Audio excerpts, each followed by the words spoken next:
So Bloomberg, the financial newspaper of record, the bald eagle bullhorn of the entire Wall Street establishment, people who bring you here's why you should be terrified 400 times a day, sat down this week, cracked their knuckles, and published the single most important Bitcoin document of the year. They just didn't know it yet. It's a listicle. I'm not kidding. They wrote a 12-point listicle titled 12 Reasons This is the Worst Crypto Winter Ever. 12. They sat in a Bloomberg terminal that cost 25 grand a year, and they BuzzFeeded Bitcoin's obituary. And here's the question I want you chewing on for the next roughly 15 minutes. When Bloomberg, not some perma-bear on Twitter, not Shifty Pete, Bloomberg takes the time to write 12 reasons it's over, is that analysis? Or is that the single most bullish thing that's happened all year? Because here's what they will never tell you.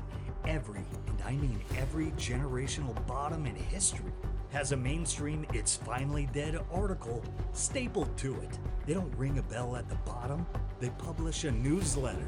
Welcome back, I'm Rustin, and buckle up because today we're doing something special.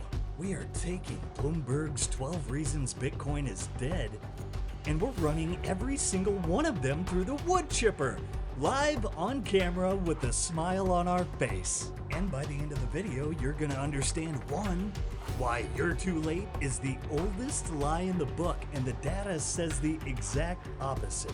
2, why the quantum computer boogeyman they trotted out has been debunked so many times, it's basically a zombie Lieutenant Dan. It smells bad, and it has no legs. 3, why everyone else getting rich in AI, that headline is screaming top signal, just not for the asset they think it is. 4, why crypto Twitter is dead is the most bullish sentence in the entire newsletter. And 5, the big one, why Saylor is selling is a story about 32 Bitcoin that they tried to turn into a funeral. 5 rounds, 12 points, 1 wood chipper. Let's get to it.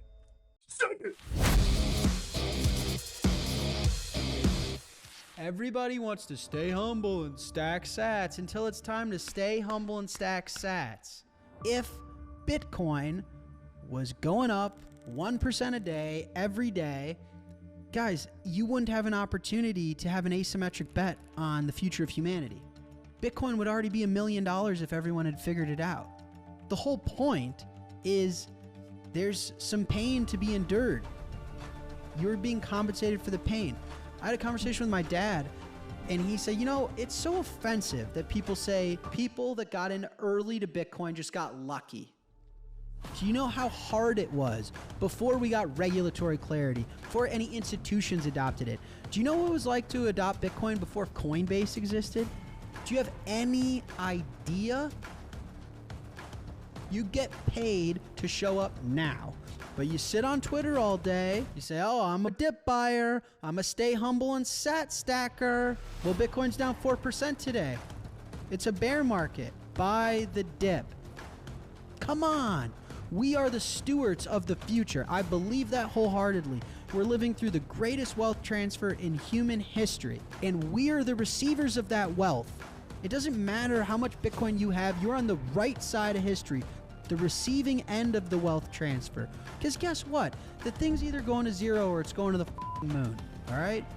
Decide which one you think and get to work. Wake up, lower your time preference, lift some weights, eat some steak, stack some sats. Okay, one thing. If you take one thing from this show, take this.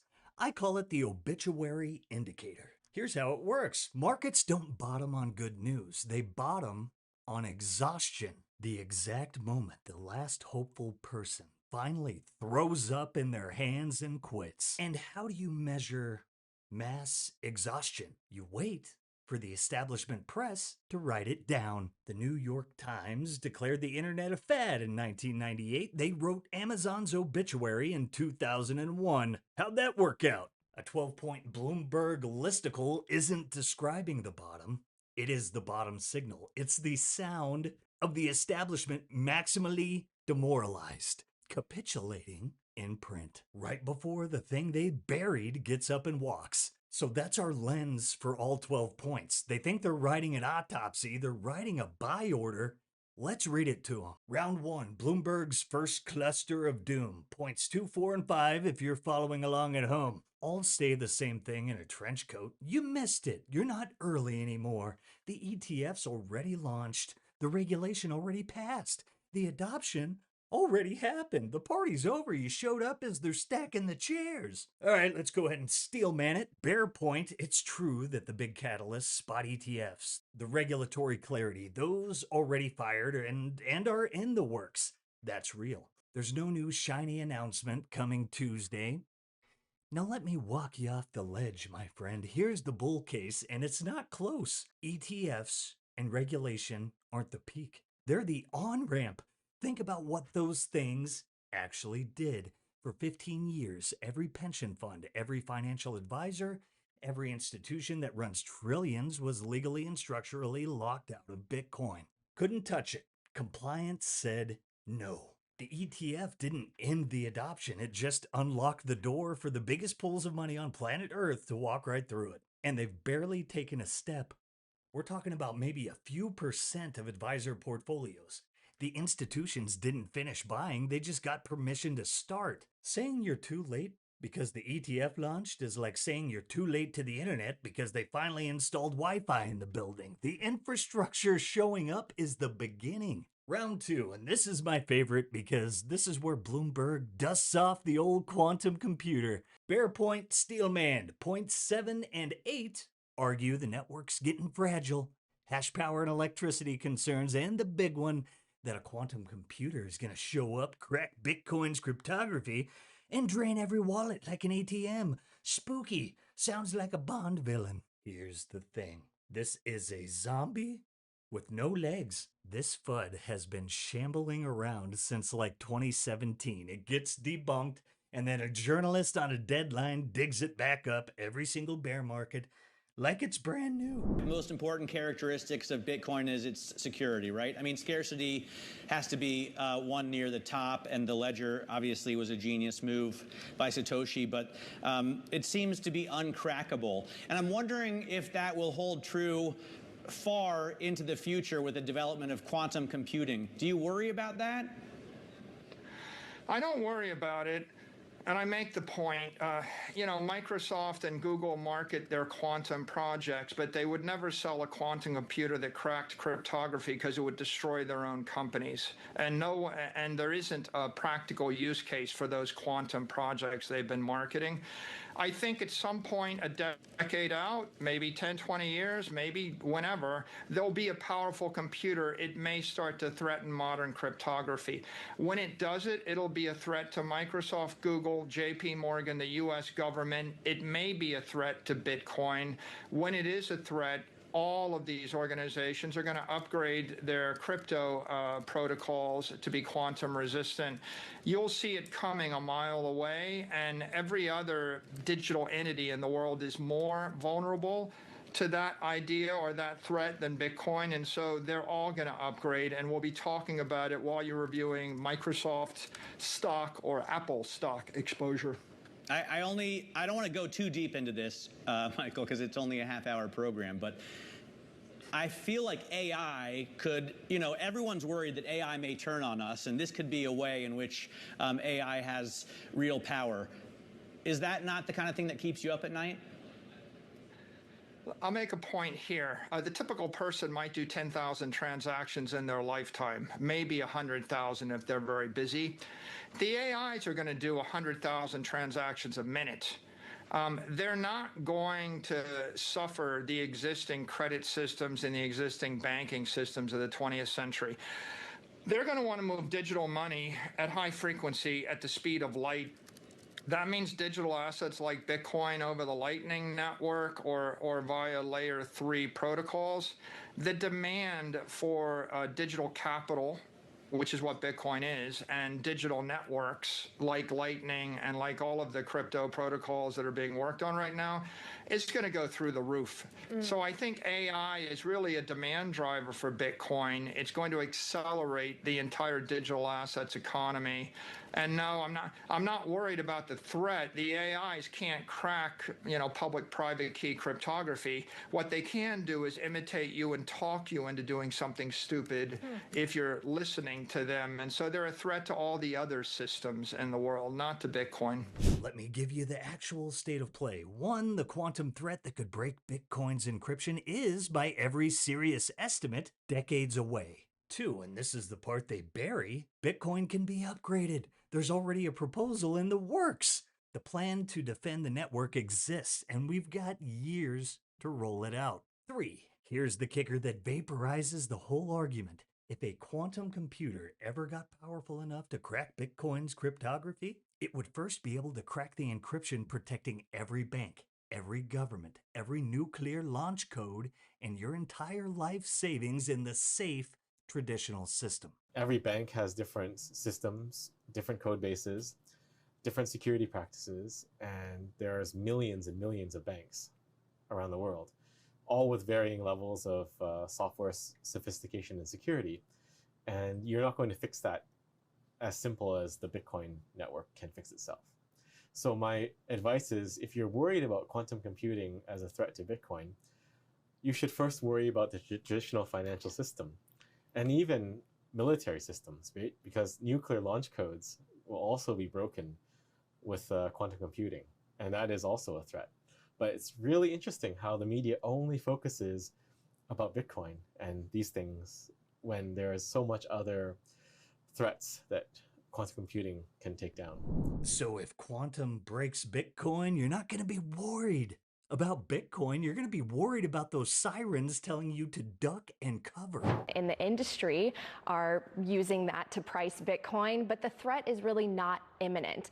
The hardware right now does not even exist to be able to crack Bitcoin, and it's several years away, so the industry is really working hard to prepare, because Bitcoin can upgrade through consensus. It's software, and so I think that we're going to solve this problem as an industry, especially with all of these stakeholders, both on the retail level as well as institutional and sovereigns that have gotten into Bitcoin. But here's the thing, right? We talk about HODLing, Caitlin. Software stocks, the biggest companies that have ever existed, Microsoft is getting hammered, ServiceNow getting hammered, Salesforce.com getting hammered. Software has been annihilated, and not just software, other industries, because of potential AI threats. So when do we start this push for consensus? Because I think if you're too confident, you're going to be caught flat-footed. Well, that's certainly true for software, for AI, in part because the services business is going to be disrupted. But I, too, am not worried about the quantum risk. We typically can see that coming. The cryptographers will tell you, for example, that when SHA-1 was broken by Chinese cryptographers in 2005, theoretically, it took 11 years for Google to actually brute force break SHA-1. So you typically have the opportunity to... And the network is fragile bit? Bitcoin's hash rate, the raw computing power securing the network, is at or near all-time highs. Look at the chart. It has never in its entire existence been more secure than it is right now. They're telling you the engine's dying while it's putting out record horsepower. Great. Love it. Huge fan. Round 3. This is the FOMO trap, and honestly, it's the most human one. Points 1, 6, and 11, and 12 all basically go... Look how good everything else is doing. Gold's the safe haven now. AI is eating all the attention. SK Hynix is up 250%. Micron's up 260%. And meanwhile, you're sitting in red Bitcoin like a sucker. Even Zcash is having a moment. Everyone's getting rich except you. Bear point. And it stings. Yes, sitting in a down asset while your cousin won't shut up about his AI chip stock at Thanksgiving is genuinely painful. That's real psychological pressure. I'm not going to pretend it isn't. But here's the bull case, and it's a mental model you'll use the rest of your life. When the establishment press writes everyone is getting hilariously rich and you're not, that headline is not a buy signal, it's the top. The New York Times literally ran, quote, everyone is getting hilariously rich and you're not, about crypto at the 2018 top. That exact sentiment, that exact FOMO is what marks the top of a mania. So when they aim it at AI chips right now, they're not warning you away from Bitcoin. They're ringing the bell on the actual bubble. And the gold thing. Gold did great this year, I'll give it that, but gold is a 5,000-year-old rock that does one thing. Bitcoin is gold you can send across the planet in 10 minutes, hold in your head as 12 words, and that no government can print. The fact that scared money ran to the rock during a war week tells you the safe haven instinct is alive. Bitcoin is just the better version of it that hasn't finished being discovered. Comparing them at a local bottom is draining a teaspoon out of Lake Michigan and screaming the lake lost. Round 4. Vibe check. Point 3 and 10. Crypto Twitter is dead. Nobody's posting. The energy's gone. And oh, by the way, point 10. Some bad people used it. The Epstein adjacent stuff. The criminals. So the crowd's gone and the crowd that's left is icky. Fair point. It's true. Crypto Twitter is a ghost town right now. The laser eyes came off. The good morning guys went quiet. Energy's gone. My brother and Satoshi. That's the most bullish sentence in the entire newsletter.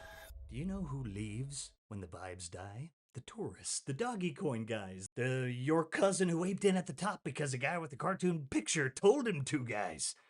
They leave. You know who stays? The builders, the people writing code at the protocol level, do not care about the vibes. They didn't show up for the party and they're not leaving because the party ended. Dead Twitter means the speculators left and the signal is finally clean. It's a detox. And the criminals use it line? They said the exact same thing about the internet, about every single tool of freedom ever invented. You know what criminals really love? Dollars. The most used currency for crime on earth by 1,000 miles is the US dollar, but a neutral money that doesn't ask permission, they have to make that scary. And that brings us to round 5, the big one. The reason I've got Michael Saylor on the thumbnail today with a more leafy set of hands than usual. Bloomberg's point 9. Even strategy is selling. They sold 32 Bitcoins. The buyer became sellers. The last true believer blinked. Giga Chad folded. The dream is over. Okay, let's talk about that 32. And actually, if you watched our show a few weeks back, you already knew this was coming because I told you when Saylor said he might sell a little to, quote, inoculate the market. I said the headline writers would turn a flu shot into a horror movie. And here we are with Bloomberg doing exactly that. Here's the arithmetic. Bloomberg somehow forgot to print. Strategy sold 32 Bitcoin total. The company still holds 843,706 plus Bitcoin, so they sold 0.004% of their stack, and Bloomberg put it on the list of reasons Bitcoin is dead. It's not lettuce hands. It's not even paper hands. That's a guy with $100,000 in the bank pulling out $4 for a coffee. And Bloomberg running a banner basically saying strategy capitulates? Don't take my word for why.